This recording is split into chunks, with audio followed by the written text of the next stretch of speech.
وإذ قلتم يا موسى لن نصبر على طعام واحد فادع لنا ربك يخرج لنا مما تنبت الأرض من بقلها وقثائها وفومها وعدسها وبصلها قال أتستبدلون الذي هو أدنى بالذي هو خير اهبطوا مصرا فإن لكم ما سألتم وضربت عليهم الذلة والمسكنة وباءوا بغضب من الله ذلك بأنهم كانوا يكفرون بآيات الله ويقتلون النبيين بغير الحق ذلك بما عصوا وكانوا يعتدون صدق الله العظيم. ബനൂ ഇസ്രായേലിന്റെ ഒരു വലിയൊരു പ്രശ്നം എന്താ വെച്ചാല് അവര് ഈമാനും തൗഹീദുമായിട്ട് കണ്ട് ഇണങ്ങി കിട്ടണില്ല. അതാണ് ഈ ആയത്തിൽ പറയുന്നത്. എത്ര നോക്കിയിട്ട് മൂസാ നബി അവരായിട്ട് കണ്ട് അടുപ്പിക്കാൻ വേണ്ടി ശ്രമിച്ചിട്ടും ഈമാനായിട്ട് കണ്ട് ഇണങ്ങി കിട്ടണില്ല.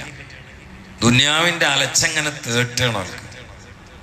അപ്പൊ നല്ലൊരു സ്ഥലം കിട്ടി. അവർക്ക് കിട്ടിയ ഏറ്റവും വലിയ നിയമത്തിൽ ഒന്ന് ഹിദായത്ത് കിട്ടി. കാരണം ലാ ഇലാഹ ഇല്ലല്ലാഹ് മൂസാ റസൂലുള്ളാഹ് എന്ന വിശ്വാസത്തിൽ അവർ ഉറച്ചു. രണ്ടാമത്തത് ഫിർഔന്റെ കരാള ഹസ്തങ്ങളിൽ നിന്ന്, അടിമപ്പാളയത്തിൽ നിന്ന് രക്ഷപ്പെട്ടു. മൂന്നാമത്തത് അത്ഭുതകരമായ ഒരുപാട് ദൃഷ്ടാന്തങ്ങൾക്ക് അവർ സാക്ഷികളായി. നാലാമത്തത് അധ്വാനം കൂടാതെ അവർക്ക് യഥേഷ്ടം സുഭിക്ഷമായ ഭക്ഷണവും കിട്ടി, മന്നും സൽവിയും കിട്ടി. ഇതൊക്കെ കിട്ടിയിട്ട് ലാസ്റ്റ് ഓല് പറയാണ്, വൈദ് ഖുൽതും, നിങ്ങൾ പറഞ്ഞ സന്ദർഭം, യാ മൂസ ലൻ നസ്ബിറ അലാ തുആമിൻ വാഹിദ്, ഞങ്ങൾക്ക് ഒരൈറ്റം ഭക്ഷണം കഴിച്ചിട്ട് ക്ഷമിക്കാൻ കഴിയില്ല. ഞാനിപ്പോ കിട്ടണ മന്നും സൽവിയാണല്ലോ. സംഗതിയിൽ 2 ഭക്ഷണം ഉണ്ട്, പക്ഷെ ഇവര് പറഞ്ഞത് തുആമിൻ വാഹിദ് എന്നാണ്. അപ്പൊ അവിടെ ഒരു ഭക്ഷണം എന്ന് പറഞ്ഞാൽ അതിന്റെ അർത്ഥം ഒരൈറ്റം ഭക്ഷണം. എന്നും ഈ മഞ്ഞും സൽവിയും തിന്ന് ഞങ്ങൾ ചർപ്പയിക്കണ്. ഞങ്ങൾക്ക് ഒരൈറ്റം ഭക്ഷണം മാത്രം പോരാ, പല ഐറ്റംസും വേണമെന്നാ പറഞ്ഞു. ഇതൊക്കെ കിട്ടിയിട്ടും തീറ്റമ്മക്കാണോ ഓല കൽബ് പോണോ നോക്കാം നിങ്ങള്. ലൻ നസ്ബിറ അലാ തുആമിൻ വാഹിദിൻ, ഒറ്റ ഭക്ഷണത്തിന്റെ മേലിൽ പിടിച്ചിക്കാൻ നമുക്ക് പറ്റൂല. ഫദഉ ലനാ, അതുകൊണ്ട് നിങ്ങള് ദ്വാരക്ക് ഞമ്മക്ക് വേണ്ടിയിട്ട്. ഇതൊക്കെ കിട്ടിയിട്ട് ദ്വാരക്കാൻ പറയാണ്. ഫദഉ ലനാ റബ്ബക, അന്റെ റബ്ബിനോടാന്ന് പറഞ്ഞു. നമ്മളെ റബ്ബിനോടൊന്നും കൂടി പറയാൻ പറ്റണില്ല. എന്താ പോലെ ചെയ്യണ്ടേ? ഫദഉ ലനാ റബ്ബക, അന്റെ റബ്ബിനോട് ദ്വാരക്ക്. അങ്ങനെ ഈമാനായിട്ട് കണ്ട് ഇണങ്ങി കിട്ടുകയാണ്. യുഖ്രിജ ലനാ, ആ റബ്ബ് ഞങ്ങൾക്ക് പുറപ്പെടുവിച്ച് തരണം. ഇമ്മാ തുമ്പിത്തൊല്ലാറുള്ളു, ഭൂമി മുളപ്പിക്കുന്ന സാധനങ്ങൾ, ഉൽപ്പന്നങ്ങൾ ഞങ്ങൾക്ക് കിട്ടണം. അത് അവരെന്നെ എണ്ണി പറയുന്നുണ്ട്. മിൻ ബക്കലിഹ, ഒന്ന് ചീര അവർക്ക് ഭയങ്കര ഇഷ്ടമാണ്. കാരണം അവിടുന്ന് ഈജിപ്തിൽ നിന്ന് നല്ലോണം ചീര എന്ന് പരിചയമുണ്ട്. ഒന്ന് ചീര കിട്ടണം. മിൻ ബക്കലിഹ വ ഖിസാഹിഹ, ഖിസാ എന്ന് പറഞ്ഞാൽ കക്കരിക്ക കിട്ടണം. വ ഫൂമിഹ, ഗോതമ്പം കിട്ടണം. വ അദസിഹ, പയറ് കിട്ടണം. വ ബസലിഹ, ഉള്ളിയും കിട്ടണം. ഭക്ഷണത്തിന്റെ ലിസ്റ്റ് ഉണ്ടാക്കി കൊടുത്ത് ഞങ്ങൾക്ക് ഇതൊന്നും കിട്ടിയിട്ട് കാര്യമില്ല. ഞങ്ങൾക്ക് ചീര കിട്ടണം, കക്കരി കിട്ടണം, ഉള്ളി കിട്ടണം, ഗോതമ്പ് കിട്ടണം, പയറും കിട്ടണം. മൂസാ നബി പറഞ്ഞേ, അത്തസ്തബ്ദിലൂനല്ലദീ ഹുവ അദ്നാ ബില്ലദീ ഖൈർ, നിങ്ങളിപ്പോ ചോദിക്കണ ഗോതമ്പും ചീരയും പച്ചക്കറി ഉണ്ടല്ലോ, അതിനേക്കാളൊക്കെ നല്ലതല്ല ചങ്ങായിമാർ നിങ്ങൾക്ക് ഇപ്പൊ കിട്ടണത്. മഞ്ഞ് സൽവ എന്ന് പറഞ്ഞാൽ അള്ള സ്പെഷ്യൽ ഇറക്കിയ സാധനല്ലേ, അതിൽ മായൊന്നും ഇല്ലല്ലോ. മറ്റേ നിങ്ങൾ കൈകൊണ്ട് ഭൂമിയിൽ അധ്വാനിച്ചുണ്ടാക്കിയല്ലേ, ഇത് വേറെവിടുന്ന് വന്നല്ലേ. ഇത് എന്ത് ടേസ്റ്റ് ഉണ്ട്, പാലിനേക്കാൾ വെളുത്തതും തേനേക്കാളും മധുരം, തിന്നാൻ മടുപ്പില്ലാത്ത സാധനം. എന്താണ് നിങ്ങൾ ഈ ചോദിക്കണത്? ഇനിയിപ്പൊ നിങ്ങൾ ചോദിച്ച് വാങ്ങണ സാധനം ഉണ്ടല്ലോ, അതിനിപ്പോ അങ്ങോട്ട് തന്നെ പോണ്ടേ? അവിടെ നിങ്ങൾക്ക് ഓർമ്മയില്ലേ പഴയ ഓർമ്മ? നിങ്ങൾ അടിമകളല്ലായിരുന്നോ? നിങ്ങളിട്ടിട്ട് ഇടിക്കും, പീഡിപ്പിക്കല്ലായിരുന്നോ? പണിയെടുപ്പിക്കല്ലായിരുന്നോ? കൃഷിപ്പണിയല്ലായിരുന്നു നിങ്ങൾക്ക് പണി? എന്നിട്ട് നിങ്ങൾക്ക് ഭക്ഷണം കിട്ടിയിരുന്നോ? ഇനി അങ്ങോട്ട് തന്നെ പോകാനപ്പം നിങ്ങൾ ചോദിക്കണേ? നിങ്ങളിപ്പോ ചോദിച്ചത് എവിടെയും കിട്ടണല്ലേ, പക്ഷെ മന്നും സെൽവി എവിടെയും കിട്ടുമോ? ഇഹ്ബിത്തു മിസ്റൻ, നിങ്ങൾ ഏതെങ്കിലും നാട്ടിൽ പോയിക്കോളി, ദേഷ്യം പിടിച്ചിട്ട് ഫൈനലേക്കും ആ സ്ഥലത്ത് നിങ്ങളിപ്പോ ചോദിച്ചോക്കെ അവിടെ ഉണ്ടാവുന്ന നാടനെ പോയിക്കോളി. വളുരിബത്ത് അലൈഹിം ദില്ലത്തു വൽ മസ്കന, നിങ്ങൾക്ക് ഇതൊക്കെ തന്നിട്ടും നന്ദില്ലാത്ത നിങ്ങളീ വർത്താനം ഉണ്ടല്ലോ, അതിന് പകരമായിട്ട് നിന്ദ്യത ഉണ്ടാവും, ദാരിദ്ര്യം ഉണ്ടാവും. അള്ളാന്റെ ദേഷ്യം കൊണ്ട് ആ കൂട്ടർ മടങ്ങിപ്പോയി. അള്ളാന്റെ ദേഷ്യത്തിലായി. എന്നിട്ട് അള്ളാഹു തആല ഇതിന് കാരണം പറയാം. ഇങ്ങനൊക്കെ ആയിട്ടും അവർക്ക് ഈമാനോട് ഇങ്ങോട്ട് ഇണങ്ങാൻ കഴിയാത്തൊരു ഗുരുത്തല്ലായ്മ ഉണ്ടല്ലോ. അതിന് കാരണം യക്ഫുറൂന ബി ആയാത്തില്ല, അള്ളാന്റെ ഏത് ദൃഷ്ടാന്തങ്ങൾ കൊണ്ട് കണ്ടാലും അത് ഉൾക്കൊള്ളാൻ പാകപ്പെട്ടൊരു കൽബ് വെച്ചേക്കില്ല. എന്തെല്ലാം ദൃഷ്ടാന്തങ്ങൾ അപ്പോൾ അവര് കണ്ടത്, അതൊന്നും കൊണ്ട് ഉൾക്കൊണ്ടിട്ട് ഈമാനിൽ അടിച്ചു കയറുന്നില്ല. വേറൊരു പ്രശ്നമുണ്ട്. ഒന്നിതാണ്.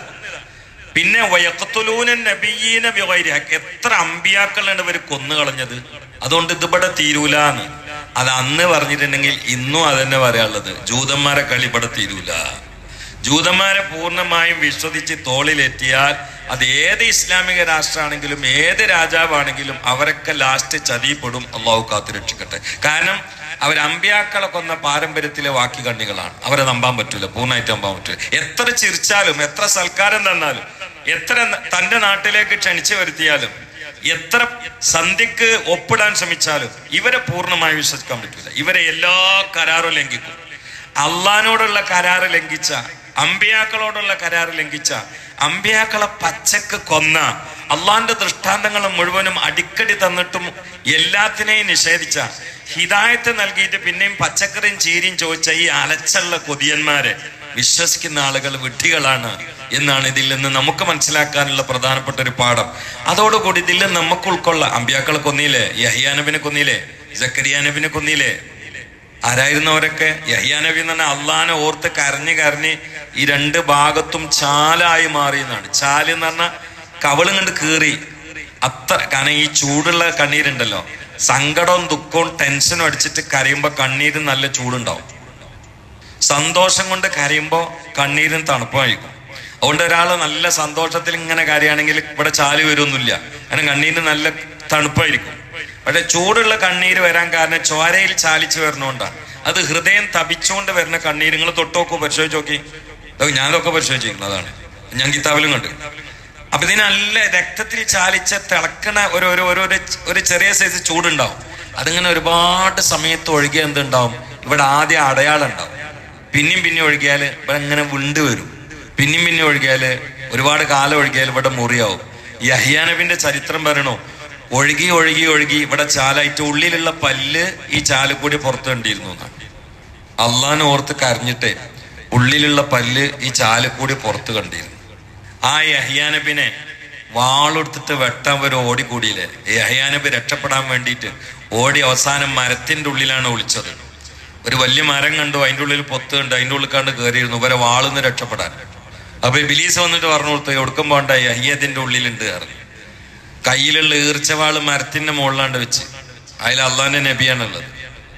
ഈ നബിനെ കൊല്ലാപരി ചെയ്ത വെറും കൊല മാത്രല്ല, വാള് മരത്തിന്റെ മുകളിൽ വെച്ചിട്ട് അരിയാൻ തുടങ്ങി. ഈർന്ന് യഹ്യാ നബി രക്ഷപ്പെടാൻ വേണ്ടി ഒളിച്ച മരത്തിന്റെ മുകളിൽ നിന്ന് വാള്, ഈർച്ചവാള് താഴേക്ക് ഇങ്ങനെ കറകരാന്ന് പറഞ്ഞ് താഴ്ന്നു വരുന്ന രംഗൊന്ന് മനസ്സിൽ കണ്ടോക്കും. ഈർന്ന് വാള് മരത്തിന്റെ മൂർധാവിൽ വെച്ചത് യഹ്യാ നബിന്റെ മൂർധാവിൽ എത്താനായി. അവസാനം മൂർധാവും മരവും കൂട്ടിയിട്ട് വാളുകൊണ്ട് ഈരാൻ തുടങ്ങി.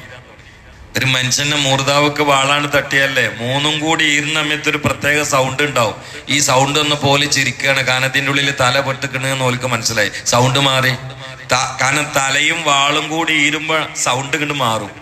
ആ സൗണ്ട് കേട്ടപ്പോഴാണ് പുറത്തുള്ള ഈ കൊലയാളികൾക്ക് ആശ്വാസമായത്. ഇത് ജൂതന്മാരാ, ഇവർക്ക് ആശ്വാസമായി. കാരണം തല ഏതായാലും അതിൻ്റെ ഉള്ളിൽ പെട്ടല്ലോ. ഈർന്നപ്പോ മൂർധാവിൽ ഈർച്ചവാള് തട്ടിയപ്പോ യഹ്യാ നബി ഒരു വേദന കൊണ്ടൊരു ശബ്ദം ഉണ്ടാക്കി. അള്ളാഹ് പറഞ്ഞു, യഹ്യാ മിണ്ടണ്ട, ക്ഷമിച്ചോ. അപ്പൊ യഹ്യാ നബി ചുണ്ടുണ്ടല്ലോ, ഈ ചുണ്ടും പല്ലും കൂടി കൈകൊണ്ട് പൊത്തിയാണ്ട് പിടിച്ച് സൗണ്ട് വരാതിക്കാൻ. അങ്ങനെ പച്ചക്ക് ഒരു മനുഷ്യന്റെ ശരീരം ഈർന്ന് ഈ മരം രണ്ട് പൊളിയായിട്ട് വീണപ്പോ ആ പൊളിന്റെ ഉള്ളിൽ യഹ്യാ നബിന്റെ ശരീരം രണ്ട് കഷ്ണയാണ്ട് മാറിയിരുന്നു. അങ്ങനെ ഒന്നോ രണ്ടോ എന്നല്ല, ഒരുപാട് അമ്പിയാക്കളെ കൊന്നവരാ. അപ്പൊ അള്ളാഹ് പറയാണ്, ഈ അത് പണിയൊക്കെ എടുത്തോരല്ലേ, അതുകൊണ്ട് ഓല് നന്നാവൂല, ഓല അവസ്ഥ അങ്ങനെ തന്നെയാണ്. കാരണം ചെറിയ പണിയല്ലോ ഒപ്പിച്ചത്. പണിക്കനുസരിച്ചുകൊണ്ട് അതിന്റെ ശാപം നീണ്ടുക്കും, തലമുറകളിലേക്ക് മാറും. നന്മ അങ്ങനെ തന്നെയാണ്. നന്മയുടെ ഗുണം തലമുറകളിലേക്ക് മാറും. സൂറത്തുൽ ഗഫിൽ നന്മല്ലേ, ഖദർ അലൈഹിസ്സലാം ഭക്ഷണം തരാത്ത നാട്ടിൽ പോയിട്ട് ഒരു മതിൽ ശരിയാക്കി കൊടുത്ത് സൂറത്തുൽ ഗഫ് പറയുന്നുണ്ട്. അവരോട് ഭക്ഷണം ചോദിച്ചു ആ ഗ്രാമവാസികളോട്. ഓല് പറഞ്ഞ് തരൂലാറിഞ്ഞു. ഫഅബൗ അൻ യുളയിഫു, സൽക്കാരം മുട്ടാൻ അവര് വിലങ്ങി. ഫഅബൗന, അവിടെ ആ ബായിന്റെ ചോട്ടുള്ള പുള്ളി കണ്ട് ഒഴിവാക്കിയിട്ട് അതിന്റെ മേലെ 2 പുള്ളി ഇട്ട് തന്നാല് കോടികൾ പൈസ തരാന്ന് പറഞ്ഞിരുന്നു. അപ്പൊ ഫാത്തവുന്ന വായിക്കാം.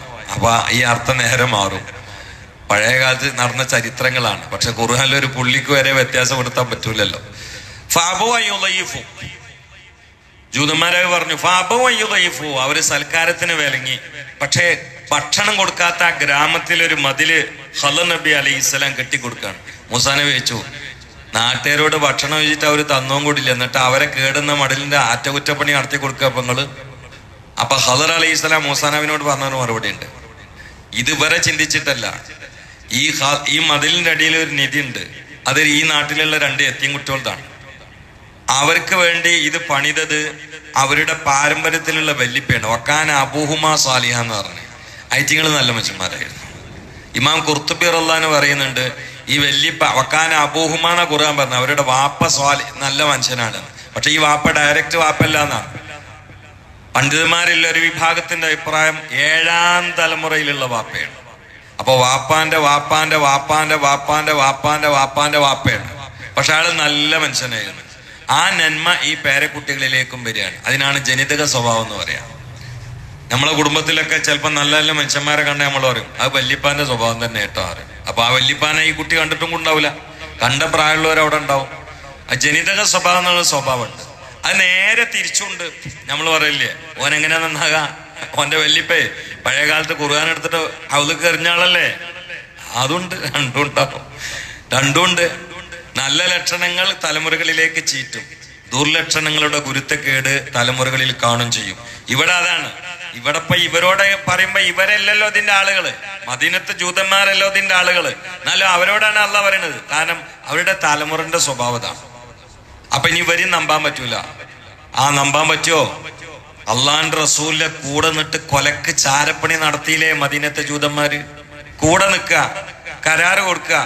മദീനത്തേക്ക് പുറത്തുനിന്ന് ഏത് ശത്രുക്കൾ വരികയാണെങ്കിലും നമ്മളെല്ലാരും കൂടി എല്ലാം മറന്നുകൊണ്ട് ഒറ്റക്കെട്ടായിട്ട് അവരെ പ്രതിരോധിക്കും. അതിന് മുഹമ്മദ് എന്റെ കൂടെ ഞങ്ങളുണ്ടാവും എന്ന് പറയാം. എന്നിട്ട് റസൂലുള്ളാഹിനെ ഹബീബ നബിയെ കൊല്ലാൻ വേണ്ടി മദീനയിലെ ഖുറൈശികൾക്ക് ചാരപ്പണി നടത്തുക. അതല്ലായിരുന്നോ മദീനയിലെ പണി? അപ്പൊ ഇവരൊരിക്കലും വിശ്വസിക്കാൻ പറ്റൂല എന്നാണ് ഇതിൽ നമുക്ക് മനസ്സിലാക്കാനുള്ളത്. ഇനി ഇതിൽ നിന്ന് മനസ്സിലാക്കുക അപ്പുറം നമുക്ക് നടപ്പിലാക്കാനുള്ള വേറൊരു കാര്യമുണ്ട്. എന്താണെന്നറിയോ? ഇവിടെ ദീനും ദുന്യാവും തമ്മിൽ ഏറ്റുമുട്ടി. ഇവർക്കിപ്പോ ദീന് കിട്ടി, മൂസാ നബിന്റെ കൂടെയായി, അടിമത്തൊന്നും രക്ഷപ്പെട്ടു, ഹിദായത്തിന്റെ മാർഗങ്ങൾക്ക് അള്ളാഹു അറിയിച്ചു കൊടുത്തു. ഇനി അതുകൊണ്ട് തൃപ്തിപ്പെട്ടിട്ട് അള്ളാഹ് ഇല്ല എന്ന് പറഞ്ഞിട്ട് മൂസാ നബിന്റെ കൂടെ വന്നാൽ മതി. പക്ഷെ ഇവർക്ക് ദുന്യാവിന്റെ തികട്ടൽ വന്നു. ചീര, പച്ചക്കറി, പയറ്, കക്കരിക്ക, ഉള്ളി, തക്കാളി, മുളക് എന്ന് പറഞ്ഞിട്ട് ലിസ്റ്റ് ഉണ്ടാക്കാൻ തുടങ്ങി. ദീനും ദുന്യാവും തമ്മിൽ ഏറ്റുമുട്ടുമ്പോ ദുനിയാവിന് മുൻഗണന കൊടുത്ത മുഴുവൻ ആളുകളും നാളെ നാശത്തിലാവും. അള്ളാഹു കാത്തുരക്ഷിക്കട്ടെ. ഉദാഹരണം പറയുകയാണെങ്കിൽ, ഇന്നാളെ ഒരാൾ എന്നോട് പറഞ്ഞു, അയാള് ഒരു ഹോട്ടൽ കച്ചവടക്കാരൻ, ഹോട്ടലിലെ സ്റ്റാഫാണ്. ഈ ഹോട്ടലിന്റെ മുതലാളി പള്ളി കമ്മിറ്റിയിലെ സെക്രട്ടറിയാണ്. എനിക്കറിയാം, ഈ നാട്ടുകാരനല്ല കേട്ടോ, പള്ളി കമ്മിറ്റിയിലെ സെക്രട്ടറിയാണ്. എന്നിട്ട് ആ പണിക്കാരൻ എന്നോട് പറയാ, ഉസ്താദെ നമ്മളെ നാട്ടിൽ കാണും നിങ്ങൾ വാതിന് പറഞ്ഞ് മുതലാളി നിസ്കരിക്കാൻ വിടണില്ല. കാരണം ഇയാൾക്ക് പൊറാട്ട പണിയാണ്. അപ്പൊ ഈ മഗ്‌രിബിന്റെ സമയത്തൊക്കെ നിസ്കരിക്കാൻ പള്ളിയൊക്കെ ഒന്നും വേണ്ട. ഇപ്പൊ കച്ചവടക്കാർക്ക് എല്ലാവർക്കും പള്ളിയിൽ കയറാൻ പറ്റുമോ? അത് വേണ്ട, പള്ളിക്ക് തന്നെ ആവശ്യമില്ല. ആവശ്യമില്ല എന്ന് പറഞ്ഞാൽ നിർബന്ധിത ഘട്ടത്തിൽ അപ്പൊ നമുക്ക് കടയിൽ നിസ്കരിക്കേണ്ടി വരും. മറ്റൊക്കെ പിന്നെ ഓരോ തൗഫീഖല്ലേ. അപ്പൊ ഞാൻ ചോദിക്കും, പൊറാട്ട പണിന്റെ ഇടയിൽ ഞാനൊന്ന് മഗ്‌രിബ് കളാൻ പോണ്, ഒന്ന് പേപ്പർ ഇട്ടിട്ട് ആ കോണിക്കൂട്ടിൽ നിസ്കരിച്ച് വെറ്റേ നിൽക്കുമ്പോൾ ഇയാൾ പറയും, ജിപ്പന്റെ പണിക്കാരനാണ്, ഇപ്പൊ നിസ്കരിക്കാൻ വന്നല്ല, ഇപ്പൊ പൊറാട്ട ഉണ്ടാക്കാൻ വന്നാണ്. ആ പറഞ്ഞ ആള് ക്ഷണിച്ചിട്ടാണ് ഞാൻ വേലറിയാൻ പോണത്. എന്നെ വേലന് ക്ഷണിച്ചത് ഈ പറഞ്ഞ ആളാണ്. ഇതാണ് പറയണത്. എന്നാ ഈ സദസ്സിലുണ്ട് നിസ്കാരം കളാവെന്ന് മേടിച്ചിട്ട് ജോലി ഒഴിവാക്കിയ ആൾക്കാർ ഈ സദസ്സിൽ എനിക്കറിയാം. എന്നോട് പുറത്ത് നമ്മളെ ഈ സദസ്സ് പങ്കെടുക്കുന്ന ഒരാൾ പറഞ്ഞത് 2 വക്ത നിസ്കാരം ചില സമയത്ത് പ്രയാസമുണ്ട്, അതുകൊണ്ട് ഞാൻ ആ ജോലി ഒഴിവാക്കുകയാണ്. അപ്പൊ ഞാൻ കുറെ പറഞ്ഞു, നിങ്ങൾ ഈ പള്ളിയിൽ പോയിട്ട് ജമാഅത്തിൽ പങ്കെടുത്ത് നിസ്കരിക്കലാണ് ഉദ്ദേശമെങ്കിൽ വേണ്ട, അതുകൊണ്ട് ജോലി കളയണ്ട. പക്ഷെ ആ റൂമിൽ എന്നിട്ട് ഒരു പേപ്പർ ഇട്ടിട്ട് നിസ്കരിച്ചൂടെ? അതിനും പറ്റണില്ല എന്നുണ്ടെങ്കിൽ ജോലി ഒഴിവാക്കുക.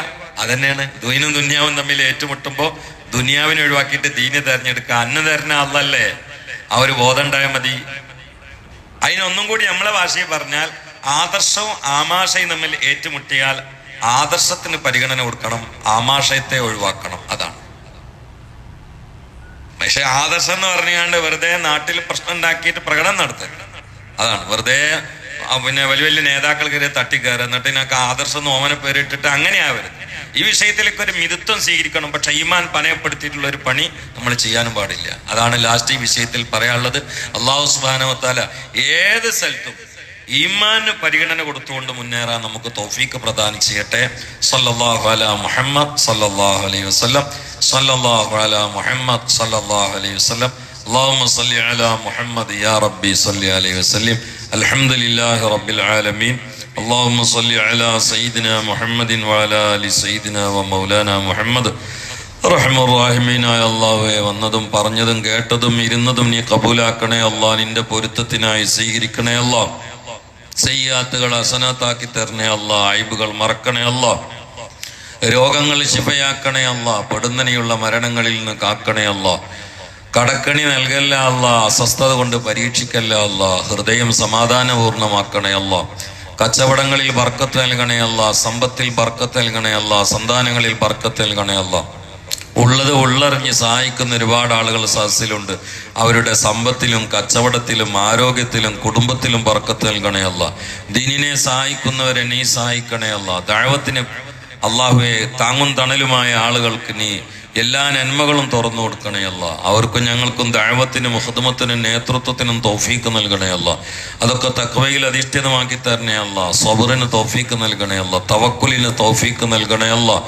ജീവിതം നിന്റെ ത്വാഅത്തിൽ അന്തസ്സാക്കി തരണേ അല്ലാഹ്. മരണം ഏറ്റവും സന്തോഷാവസ്ഥയിലാക്കണേ അല്ലാഹ്. നാളത്തെ ഖബർ ഞങ്ങളുടെ സുരക്ഷിത താവളമാക്കണേ അല്ലാഹ്. മഅ്ശർ കഴിഞ്ഞാൽ ഫരീഖും ഫിൽ ജന്ന എന്ന വിഭാഗത്തിൽ പെടുത്തണേ അല്ലാഹ്. വലതുവായി കൊണ്ട് കിതാബുകൾ വാങ്ങി സന്തോഷിക്കുന്ന പ്രസന്ന ഭാവത്തോടെ മുഖത്തിൽ പുഞ്ചിരി തൂകുന്നവരിൽ പെടുത്തണേ അല്ലാഹ്. മുഖം കരിവാളിച്ച് ഇടത് കൈകൊണ്ട് കിതാബ് വാങ്ങി അന്താളിക്കുന്ന ഭയപ്പെടുന്നവരിൽ പെടുത്തല്ലേ അല്ലാഹ്. ജീവിതം നിന്റെ തൃപ്തിയിലാക്കണേ അല്ലാഹ്. ദുനിയാവ് ഇസ്സത്തിലാക്കി തരണേ അല്ലാഹ്. ആഖിറം നജാത്തിലാക്കി തരണേ അല്ലാഹ്. ഖബർ വിശാലാക്കി തരണേ അല്ലാഹ്. അല്ലാഹുവേ, കടലിലും കരയിലും ഇറങ്ങുന്ന ആളുകളാണ്. എല്ലാത്തിലും നിന്റെ കാവലേകണേ അല്ലാഹ്. നിന്റെ ഉൽപ്പന്നങ്ങൾ തുറന്നേറണേ അല്ലാഹ്. ഞങ്ങൾക്ക് മുമ്പിൽ ഒരു നിഅമത്തും അടച്ചുപൂട്ടല്ലേ അല്ലാഹ്. അതിന് ഞങ്ങൾ ദോഷങ്ങൾ കാരണമാക്കല്ലേ അല്ലാഹ്. നിഅമത്തുകളൊക്കെ തുറന്നേറണേ അല്ലാഹ്. ലോക്കായി കിടക്കുന്ന ഫത്ഹുകളൊക്കെ നീ തുറന്നേറണേ അല്ലാഹ്. അല്ലാഹുമ്മ അൻസുർ ഉമ്മത്ത സയ്യിദിനാ മുഹമ്മദ് വറഹം ഉമ്മത്ത സയ്യിദിനാ മുഹമ്മദ് തജാവസ് അൻ ഉമ്മത്തി സയ്യിദിനാ മുഹമ്മദ് ഇജ്അൽനാ മിൻ ഖയാരി ഉമ്മത്തിഹി വമിൻ മുഹബ്ബിഹി റബ്ബനാ തഖബ്ബൽ മിന്നാ إنك أنت السميع العليم وتب علينا إنك أنت التواب الرحيم آمين برحمتك يا أرحم الراحمين وصلى الله تعالى وسلم على خير الخلق